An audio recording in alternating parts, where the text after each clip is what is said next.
라는 성령 충만. 그 다음에 성령 충만은 뭐고, 이 성령 충만한 삶은 또 뭔가요? 우리가 성령 충만한 삶이라고 이야기하면 거룩하고 성화되어지고, 성화라고 그러잖아요. 성령이 들어오면 우리는 성화되고 거룩해지고 착해지고 뭐 남을 위해서 희생하고. 그러니까 성령 충만이라는 것은, 이거는 제가 비판하기 위해서 하는 거예요. 갈라디아서에 있는 성령의 9가지 열매, 9가지 열매가 있잖아요. 사랑과 자비와 온유와 양성과 충성과 절제와 희락과 화평과 이런 것들을 이루면서 사는 것이 성령 충만한 삶이다 라고 우리는 그렇게 배워왔잖아요. 실제로 그게 되던가요? 안 되니까 프로시코마 교회 오셨잖아요. 성화도 안 돼, 성 9가지 열매도 맺을 수가 없어. 아니, 이거는 화낼 일이 아니에요. 나의 어린 아들이나 어린 손자가 무슨 일이 있어서 사고가 나가지고 크게 다쳤어요. 안타깝고 애처롭고 마음도 있지만, 보자마자 보통의 부모나 할머니 할아버지는 좀 덜 할 거야. 부모들은 아니 왜 그랬어 하고 혼부터 내잖아. 응? 마음에 속상한 게, 그게 혼내는 게 진짜 미워서 혼내는 게 아니란 말이에요. 그럴 때 경우에는 너무 안타깝고 애처롭고 다시는 그런 짓 하지 말라는 어떤 여러 가지의 감정이 한꺼번에 팍 터져 나오는데, 그 감정의 중심에는 뭐가 있냐면 성령의 9가지 열매가 있단 말이에요. 사랑하고 애하고 기쁘게 기쁘게 지내고 싶고, 애와 온유하게 지내고 싶고, 애를 위해서 내 일평생 충성하리라. 그리고 애를 위해서 절제도 하고 싶고, 이게 9가지 열매가 다 들어가 있다고요. 그런데 그 순간 보면은 자기도 모르게, 물론 가면 잘 배우고 성품 훈련 잘 받은 사람 왜 그랬니? 이렇게 나오겠지. 근데 저 같은 사람은 그렇게 안 나온다. 야, 이 자식아 왜 그냥 말도 못하고 뭐 이러고. 그러나 할 짓은 다 해. 병원 데려가고 약 발라주고 할 건 다 해. 그러면 사람들은 어떻게 생각해? 내 속에는 성령의 9가지 열매가 없다고 생각할 거 아니에요. 종교인들은. 근데 내 속에 9가지 열매는 다 있거든. 자식을 대하는 그 간절한 마음, 애절한 마음 다 있단 말이에요. 그러니까 그 사건이 일어나면은 또 성령의 이거는 바울식이에요. 성령의 9가지 열매. 예수식으로 설명해 볼까요? 성령이 오시면 어떤 열매가 어떤 마음 상태가 되냐면, 예수께서 오시면은 이런 마음 상태가 됩니다. 첫째는 가난해져요. 내가 정말 무슨 죄를 지었길래 이런 사건 사고가 일어났나. 주여 하고 자기를 돌아보잖아요. 그 다음에 애통하잖아. 일단 자식 때문에 애통하고, 그리고 그럼에도 불구하고 온유의 복을 위해서 기도하잖아요. 주여, 우리 이 아들과 나에게 온유함을 허락해 주시옵소서. 다시는 그런 일이 일어나지 않도록 줄이고 목마르고, 우리는 그렇잖아요. 재발 방지를 위해서 극률한 마음이 생기잖아요. 그 아픈 거 다친 놈 수술해가지고 이렇게 막 팅팅 붓고 일그러진 모습은 극률한 마음이 생겨지나. 그러면서 또 마음을 비우잖아. 주여, 다시는 이런 일이 일어나지 않도록 용서해 주시옵소서 하면서 비우게 되잖아요. 그리고 이제는 내가 승질 그만 내고 화평하게. 맞잖아. 예수식으로 하니까 희노애락의 감정이 다 담겨 있는 거죠. 한 가지 사건을 놓고. 자, 그럼 성령 충만한 삶은 바울이 말했던 이 9가지의 열매가 그대로 피어나면 되는 거예요. 그렇죠? 근데 우리는 그대로 피어나는 것을 성화라고 얘기하고 성화된 삶은 거룩한 사람으로 생각을 해요. 마치 누구처럼 살아가요? 예수처럼 살아간다. 불가능하죠. 우리의 실제 삶은 그게 아니거든. 우리의 현실은 이렇게 살아가지를 않아요. 우리의 현실은 어떻게 살아가요? 우리의 현실은 불가능을 살아가고 있어요. 매 순간. 어느 성도님이 딸은 거식증이야. 딸 하나밖에 없어요. 밥을 안 먹어. 얼마나 속상해. 엄마가 어떻게 해서든 밥을 먹으면 밖에 나가서 다 토해버려. 그러면은 얘가 어떻게 될지 아무도 몰라. 우리 거식증으로 돌아가신 아주 유명한 분이 있어요. Such a feeling coming over me. Top of the World 불렀던 카펜터즈. 예, 그 얼마나 예뻐요 여자가. 예? 그분이 거식증으로 인해서 돌아가셨어요. 굉장히 위험한 병이라고요. 그런 딸을 바라봐. 한때 미국과 아주 좋은 나라에서 이민 생활에 잘 살았어. 그런데 남편이 사업 실패해가지고 대규모 소송에 말려서 지금 돈도 완전히 제로고 소송 비용도 지금 내기 힘든 이런 상태에 돼 있어. 자기의 삶도 피폐해 있어. 그런데 이분이 고백을 하시는 거예요. 자기는 성령 충만한 삶이라고. 성령 충만한 삶이라고. 그러면 그분의 삶은 그렇게 거룩한 삶도 아니고 성령의 9가지 열매로 살아가는 삶도 아니에요. 근데 본인은 그렇게 고백을 하고 있어. 왜 그런 줄 아세요? 왜 이 고백을 했냐면 도저히 살아낼 수 없는 상황과 조건인데도 사라지고 있다라는 거예요. 온갖 감정을 그대로 다 가지고 정직하게. 이렇게 9가지 열매로 사는 게 아니라 예수의 말씀처럼 그 거식증의 딸과 남편의 사업 실패와 자기의 비참함이 자기를 가난하게 만들어 가고 있고, 그러니까 자기가 만드는 게 아니에요. 지금 상황과 조건에 의해서 가난해질 수밖에 없는 거야. 지금 애통할 수밖에 없는 거야. 자기 신세와 처지와 이 모든 것에 애통할 수밖에 없잖아요. 그럼에도 불구하고 딸에게 또 화를 내면 얘는 거식증이 더 심해지고 우울증까지 올 테니까 언제나 자기도 모르게 그냥 참고 온유. 안 그러면 죽으니까.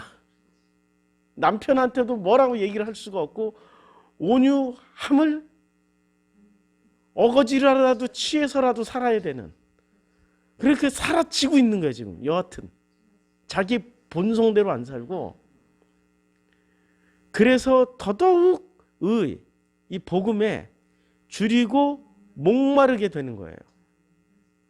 더더욱 긍휼한 거야. 내 신세도 긍휼하고 딸도 긍휼해주고 남편도 긍휼해주고 이 긍휼의 마음을 자꾸 가지게 되더라는 거예요.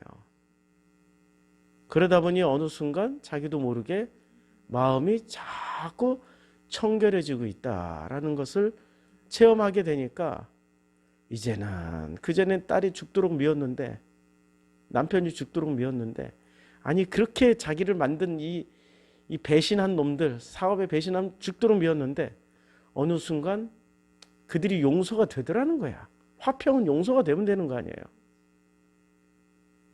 삶 자체를 살아가는데 복음 때문에 그게 바로 이게 지금 박해를 당하면서 가는 거구나. 저주받은 삶이구나. 성령 충만한 삶 맞죠? 이게 현실을 살아가는 사람의 모습이라고요. 관념은 성화가 목적이에요. 이건 잘못 사는 거라고. 이거는 관념일 뿐이고 이거는 지식에서 나온 어떤 결과물일 뿐이에요. 정말 성령 충만한 삶은 내가 처해 있는 이 삶을 저주하면서도, 힘들어하면서도, 죽을 것 같으면서도 살아내고 버티다 보면 자기도 모르게 하나님의 섬기심에 의해서 심령이 가난해져 가고 있고 애통하며 가고 있고 온유한 척하면서도 온유하게 되어져 가고 있고 복음 때문에 줄이고 목말라 하면서 가고 있고 긍휼히 여기면서 가게 되는, 그래서 마음이 청결해지는, 이렇게 살아가고 있는 것 자체가 성령 충만한 삶이라는 거죠. 어느 게 성령 충만한 삶이에요? 9가지 열매를 그대로 다 장식물로 주렁주렁 달아. 나 사랑했어요. 희락했어요. 자비하고 온유하고 충성하고 절제했어요. 할렐루야 아멘 하면서 춤추면서 가는, 아니 성령 춤추는 인간들 있잖아요. 춤추면서 가면서 할렐루야 아멘 뭐 이러고 춤추면서 가는, 이게 성령 충만한 삶인가?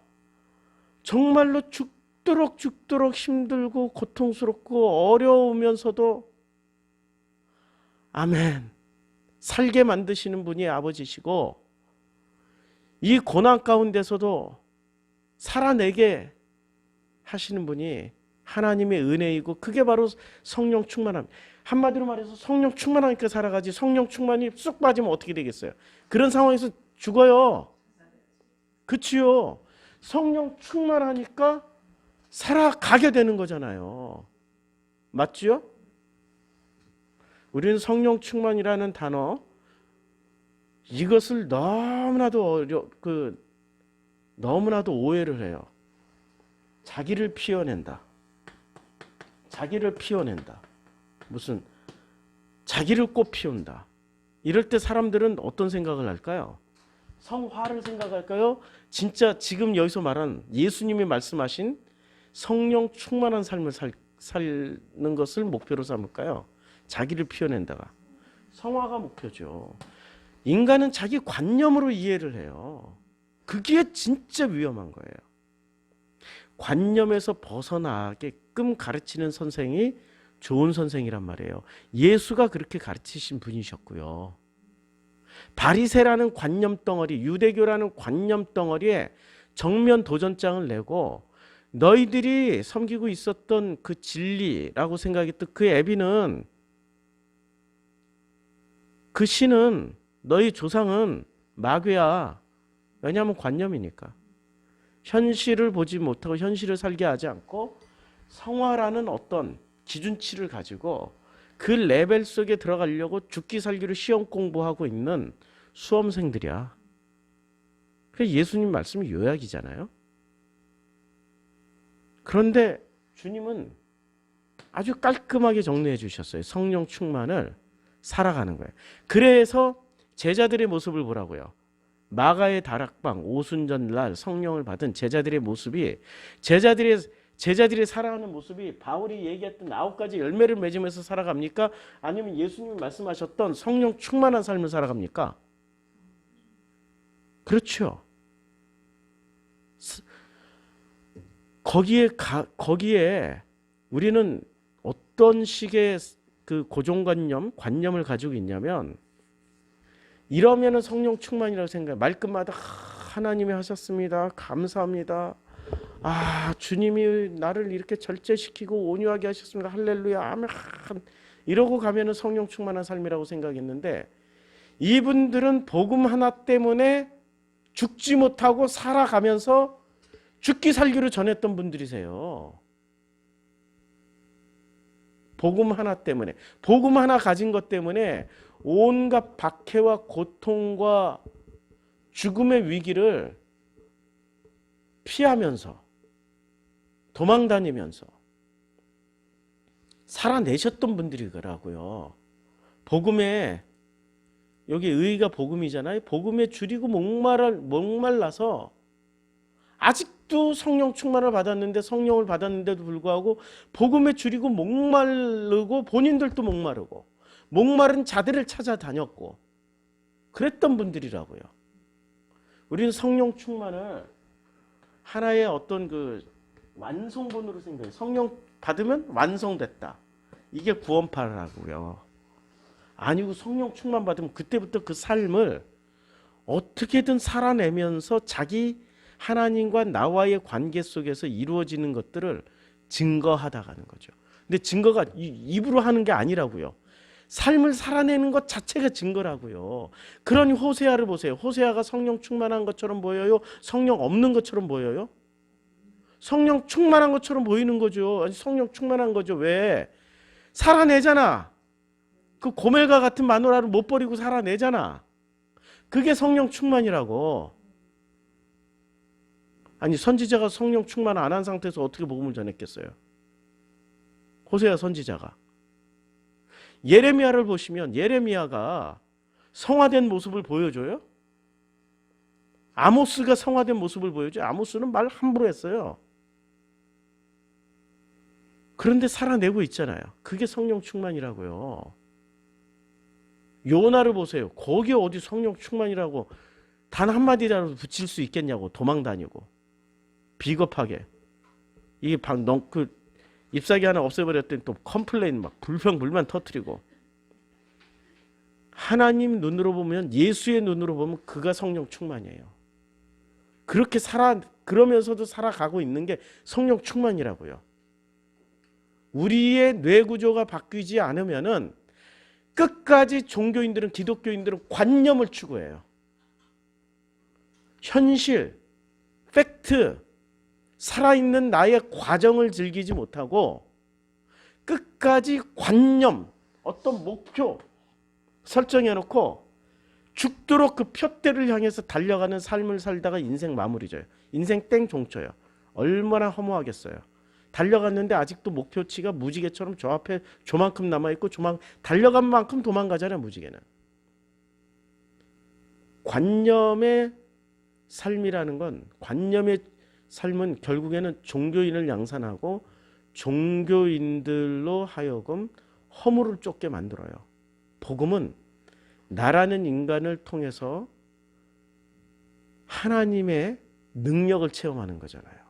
하나님의 살아계심을 체험하고. 그걸 어떻게 체험해요? 나라는 삶의 조건은 그렇게 썩 만족스럽지 못해요. 그런데 살아내면서 살면서 그것을 눈물로 가면서 가다 보니까, 아, 내가 애통하면서 살았네? 와, 내 마음이 가난해졌네? 그런 가운데서도 용서가 안 됐던 놈들이 용서가 되면서 마음이 평안해졌네? 야, 복음에 줄이고 목마른 자로 살고 있었네? 정말 용서가 안 돼서 죽이고 싶었는데 그 모든 순간들을 넘기고 또 살아내고 하다 보니 긍휼한 마음이 생기네. 어휴, 저런 불쌍한 사람들. 오히려 그러더니 마음이 청결해졌네. 용서가 되니까 화평하게 됐네. 하나님과 안식이 이루어졌네. 이게 이루어지는 거죠. 복음을 위하여 박해를, 이 모든 삶을 되돌아보니까 복음을 위하여 내가 박해를 받은 삶이었구나. 할렐루야. 이게 성령 충만이라고요. 그렇죠? 그래서 예수를 통해서 바울을 봐야지. 바울을 통해서 예수를 보면 예수는 거의 알 수 없다. 알기가 힘들다.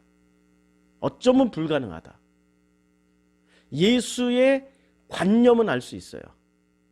예수의 멋진 것들은 알 수 있어요. 근데 예수를 살지는 못해요. 그래서 예수를 통해서 바울을 보면 바울이 보여요. 이 마음을 먼저 가지고 이제 누군가가 막 너무나도 안타까운 일이 벌어졌어요. 너무 사랑하는 내 자녀가